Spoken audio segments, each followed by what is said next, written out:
Madame Doubtfire, c'était lui, le professeur de lettres rebelle du cercle des poètes disparus, la voix du génie dans Aladdin de Disney, le psychologue de Will Hunting, c'était encore lui.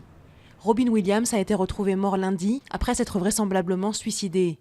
L'acteur de 63 ans, un des plus brillants de sa génération, souffrait d'une sévère dépression. Une tâche titanesque pour le nouveau Premier ministre irakien. Haïdar al-Abadi, qui succède à Nouri al-Maliki, a 30 jours pour former un gouvernement. Il devra faire face à l'avancée des djihadistes et sauver le pays de l'éclatement. Les États-Unis ont dit vouloir un gouvernement d'union, une condition à l'élargissement de leur aide économique et militaire au pays. La barre des 1000 morts franchie par l'épidémie d'Ebola. Le Libéria, un des pays les plus touchés, va recevoir des États-Unis des échantillons d'un sérum expérimental développé par un laboratoire privé américain.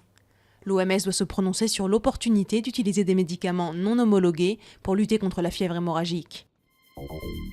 François Hollande devrait souffler aujourd'hui ses 60 bougies dans le sud-est de la France, en toute discrétion. Depuis son départ en vacances, l'actualité, entre Gaza, l'Irak et la censure par le Conseil constitutionnel d'une partie du pacte de responsabilité, lui a laissé peu de répit. La fin de la semaine pourrait également être difficile pour le chef de l'État, avec la publication des chiffres de l'inflation et de la croissance.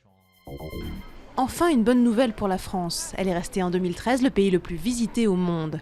Les Allemands sont toujours ses plus grands fans, mais le nombre de touristes chinois a doublé entre 2009 et 2013. La marge de progression reste toutefois importante pour le gouvernement, qui voudrait accueillir 100 millions de touristes étrangers d'ici 2030, contre un peu moins de 85 millions aujourd'hui.